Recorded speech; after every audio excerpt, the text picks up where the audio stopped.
bien. On était sur l'évangélisation. On était sur l'évangélisation. Et qui peut nous parler un peu de l'évangélisation? J'ai 1 heure. On a petit toit. Oui. Bonne nouvelle de Dieu pour Bonne nouvelle de Dieu.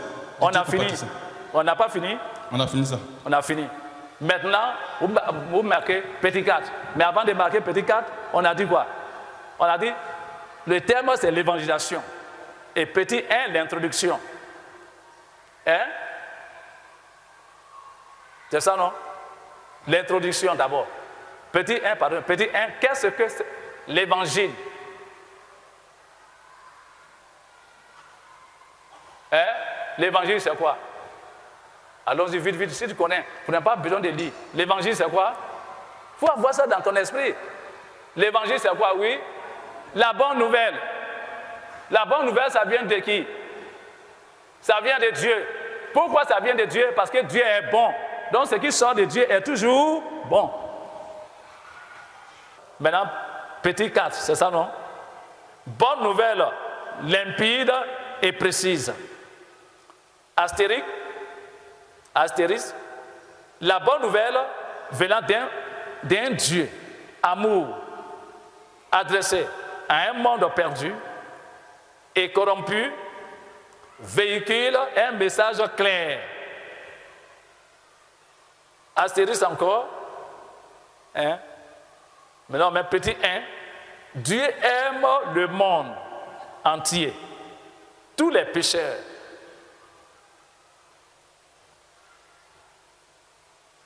C'est pour ça que nous allons dire quoi? Jean 3, le verset 14 à 17. Jean 3, verset 14 à 17 nous dit Et comme Moïse éleva le serpent dans le désert, il faut de même que le Fils de l'homme soit élevé. Ouais. Au verset 15, afin que quiconque croit en lui ait la vie éternelle. Ouais. Au verset 16, car Dieu a tant aimé le monde qu'il a donné son Fils unique, voilà. afin que quiconque croit en lui ne périsse point, mais qu'il ait la vie éternelle. Qu'il ait la vie éternelle. Au verset 17, Dieu, en effet, n'a pas envoyé son Fils Dieu n'a pas envoyé son Fils dans le monde pour qu'il juge le monde, mais pour que le monde soit sauvé par lui. Le monde soit sauvé par Dieu. Lui. Nous sommes là aujourd'hui, Dieu l'a envoyé, Jésus-Christ est là par le Saint-Esprit. Alléluia. Dieu dit quoi? Il n'a pas envoyé son monde pour nous juger. Et le plus souvent, entre parenthèses, c'est nous qui nous levons. Le pasteur est comme ça. Le pasteur est comme ça. Parce qu'on a fait comme ça. Il est ceci. Sa femme est ceci. Les serviteurs de Dieu sont ceci. On juge. Or, lui-même là, Dieu dit qu'il n'est pas venu pour juger.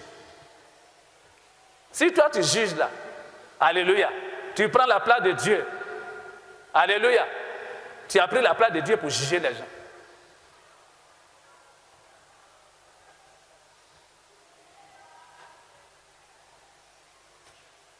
Au lieu de chercher ta place, tu cherchais à être sauvé. Il faut chercher à être sauvé.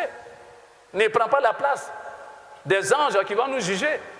Dieu même là, il a dit, il a envoyé son Fils là pour que nous soyons sauvés.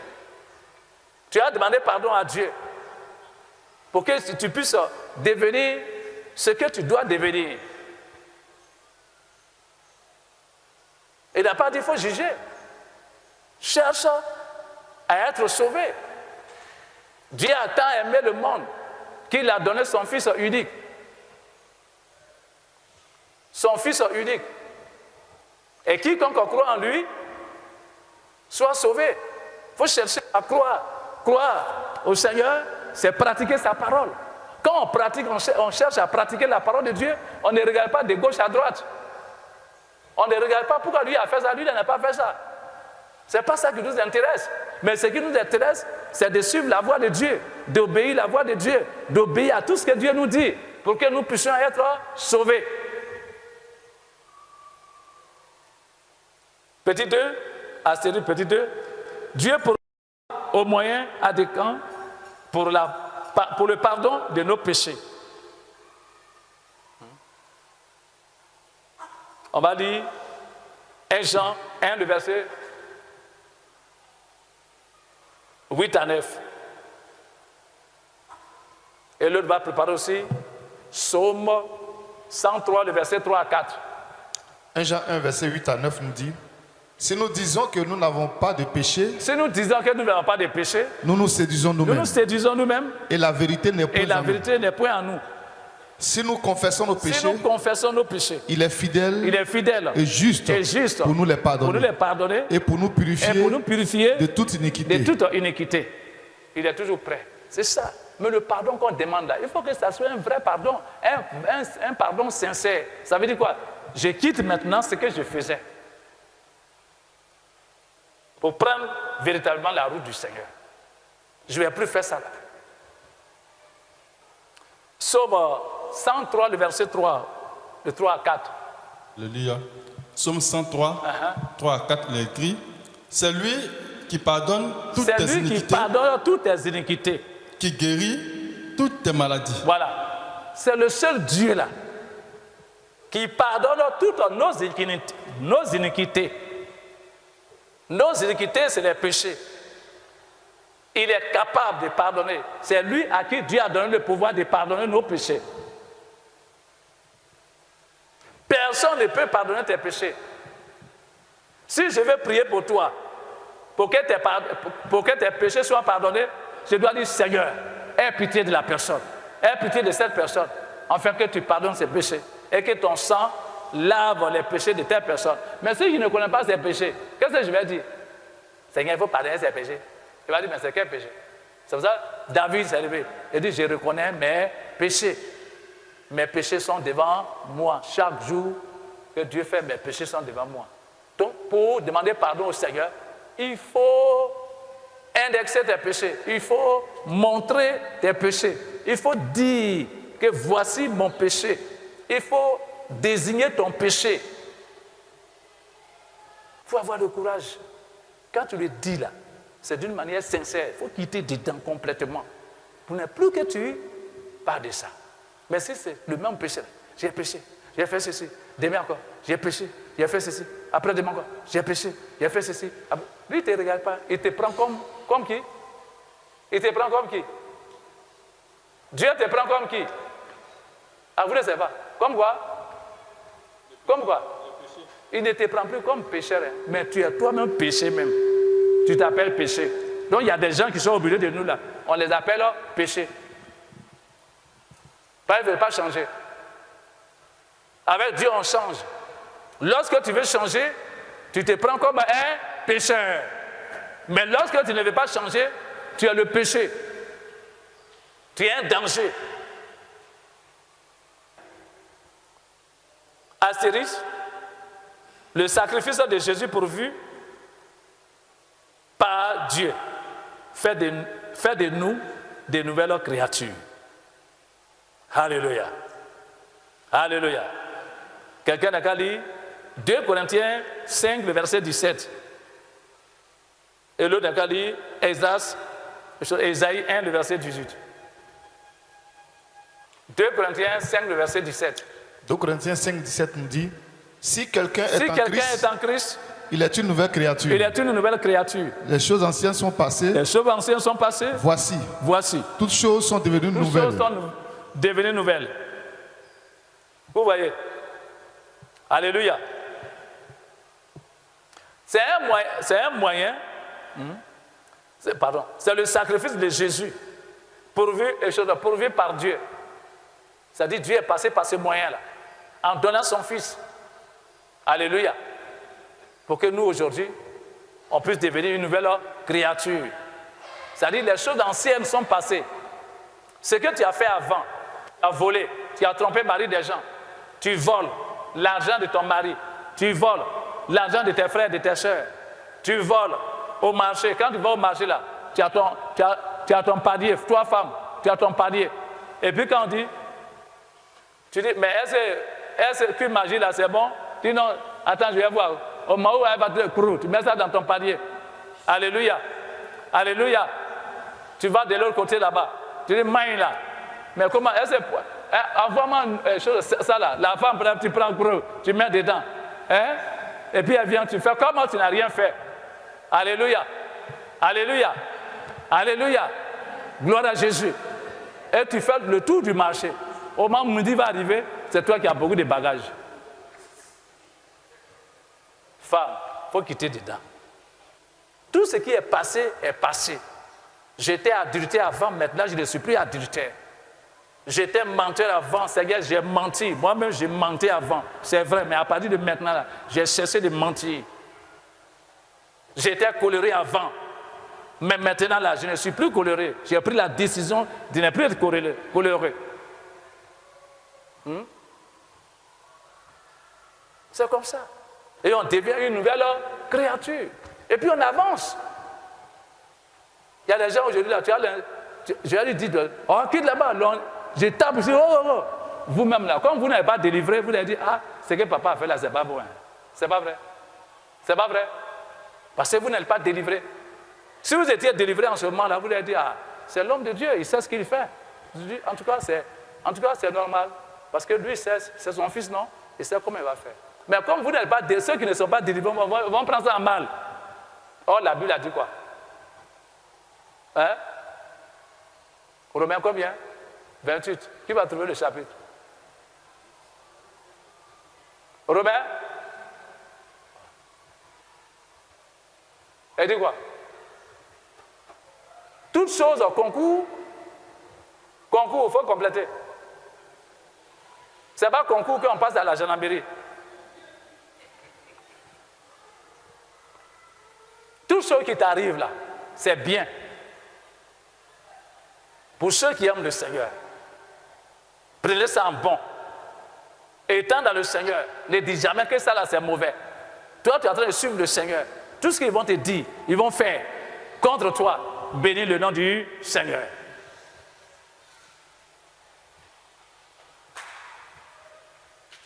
Ça, c'est vous comprenez. Il faut dire, pour finir avec ça, Ésaïe 1, 18. Ésaïe 1, 18, il a écrit, ouais. Venez et plaidons. Venez et plaidons. Dit l'Éternel. Dit l'Éternel. Si vos péchés sont comme le cramoisi, ils deviendront blancs comme la neige. S'ils sont rouges comme la pourpre, ils deviendront comme la laine. Vous voyez. Il dit, Esaïe dit quoi? Dieu dit, si vos péchés sont comme le cramoisi, et ils deviendront comme la neige. Et si vos péchés sont rouges comme la pourpre, et ils deviendront comme la laine. Mais il faut étaler ton péché. Il faut étaler, il faut dire. C'est pour ça que quand vous faites un jeûne, je mets confession, repentance et pardon. Parce que ce n'est pas la même chose. On va voir le pardon. On a vu la repentance. On a vu la confession. Mais après, on va voir le pardon. Alléluia. Alléluia. Gloire à Jésus. On va dire encore 1 Jean 3, le verset 8 à 9.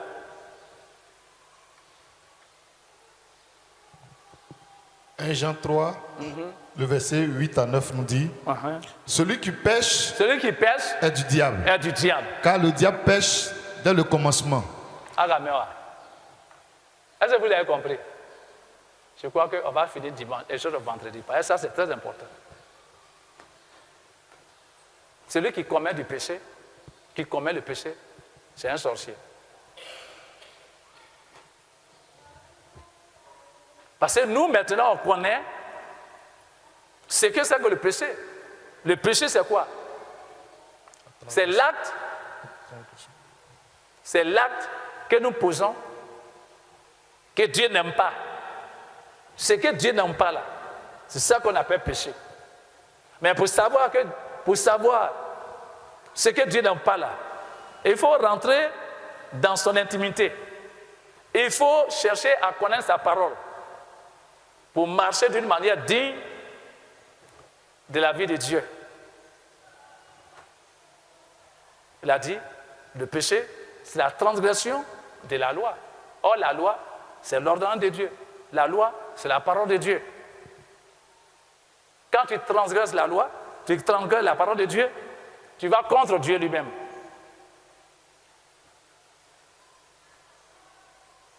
Oui, allons-y. Celui qui pêche est du diable. Celui qui pêche est du diable. Car le diable pêche dès le commencement. Le diable pêche dès le commencement. Vous voyez. Vous voulez par exemple vous marier. Et dès l'instant où vous commencez les rapports sexuels, vous êtes tous des diables. C'est les démons. Vous êtes des sorciers. Vous partez contre Dieu lui-même. Vous êtes deux diables.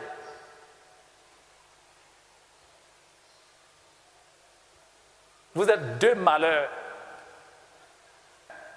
Le Fils de Dieu. Le Fils de Dieu apparut afin de détruire les œuvres du diable. Afin de détruire les œuvres du diable. Alors, verset 9. Quiconque est né de Dieu.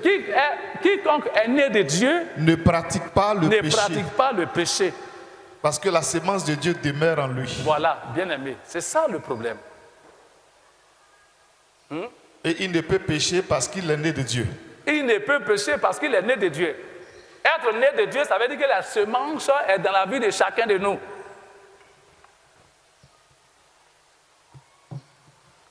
La semence qui se trouve dans ma vie ne peut pas me permettre de pécher avec une femme ici.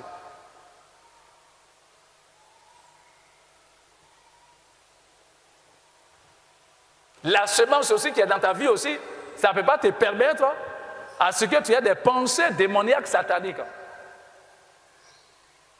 C'est la semence qui te permet de connaître si c'est le péché ou bien ce n'est pas le péché.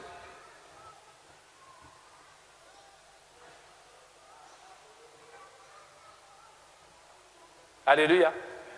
Alléluia. Gloire à Jésus. Donc la vie, c'est ça.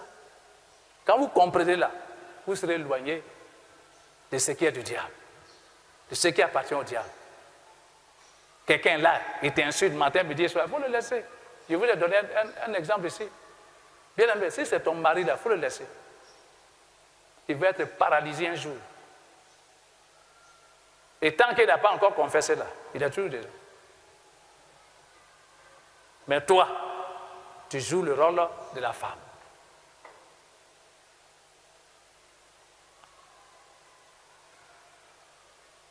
Tu joues le rôle de l'homme.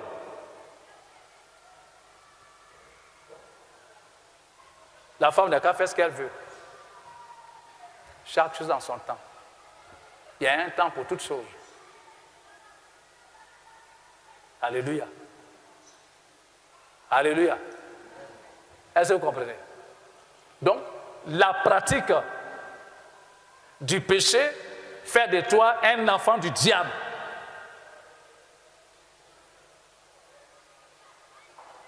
C'est toi, quand on prêche toujours, tu te lèves et puis tu vas contre ce que l'homme de Dieu a prêché. Tu es une sorcière, tu es un sorcier. On ne se lève pas pour le faire. Il faut demander. Parce que Dieu ne peut pas inspirer son homme de faire ce que lui, il a envie de faire. Donc tu demandes. Ça là, est-ce que vraiment, comment on prend ça? Il va te montrer. Souvent, quand il y a des choses que je ne comprends pas, je prie, Dieu n'a pas montré. C'est ça qu'il veut que j'aille chez un supérieur pour qu'il puisse me montrer. Parce que s'il me montre à tout moment, il montre tout, je serai orgueilleux. Je serai orgueilleux. C'est ça, Dieu a dit toujours à la femme de demander au mari. Avant de faire quelque chose, de demander au mari. Avant de faire quelque chose, de demander au mari. C'est pour qu'elle puisse se soumettre à lui. Mais quand le mari aussi, il n'est pas inspiré, il est inspiré par le diable, alléluia, qu'elle va aussi, elle dit, Seigneur, si c'est de toi là, fais ça. Si ce n'est pas de toi là, il faut faire comme ça. Petit 5, bonne nouvelle reçue et communiquée. Bonne nouvelle reçue et communiquée. C'est là que nous allons nous arrêter. Mais pour nous arrêter, je vais lire, en réalité, l'homme qui reçoit une bonne nouvelle, la partage avec ses parents, ses amis, ainsi que ses connaissances. La bonne nouvelle reçue se lit sur ton visage, dans ses sentiments, dans ses attitudes, ses comportements. Celui qui reçoit la bonne nouvelle et la garde sans la partager est dans le péché. Et même désapprouvé par son entourage, voire condamné et maudit. Donc ça veut dire quoi? Nous avons reçu Jésus. Il nous a délivrés. On est libérés. Nous aussi, nous devons apporter cette bonne nouvelle qui nous a délivrés, qui nous a libérés, qui nous a donné la joie aux uns et aux autres. Je vais à côté de ma cour, celui qui est là pour lui apporter la bonne nouvelle. Celui qui est là pour lui dire, voilà, j'étais comme ça avant, mais me voilà aujourd'hui. Je voudrais qu'on partage ça ensemble. On partage la bonne nouvelle ensemble. Jésus-Christ est vivant. La Bible dit, si tu ne le fais pas, tu es maudit. La Bible dit, si tu ne le fais pas, d'abord avant de le faire, quand on sait que cet homme est délivré, on sait qu'il a reçu la bonne nouvelle, et dit quand on regarde sa figure là, alléluia, sa figure brille. Il y a un changement. Et il est toujours en joie. Alléluia. Alléluia. Hein? Quand on le voit, on sait que ses attitudes ont changé. Il a changé. Proverbe 11, 26, il faut lire.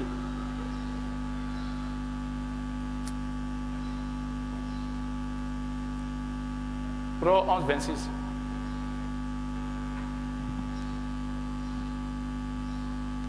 Proverbe 11, verset 26 nous dit celui qui retient le blé est maudit du peuple. Mais la bénédiction est sur la tête de celui qui le vend.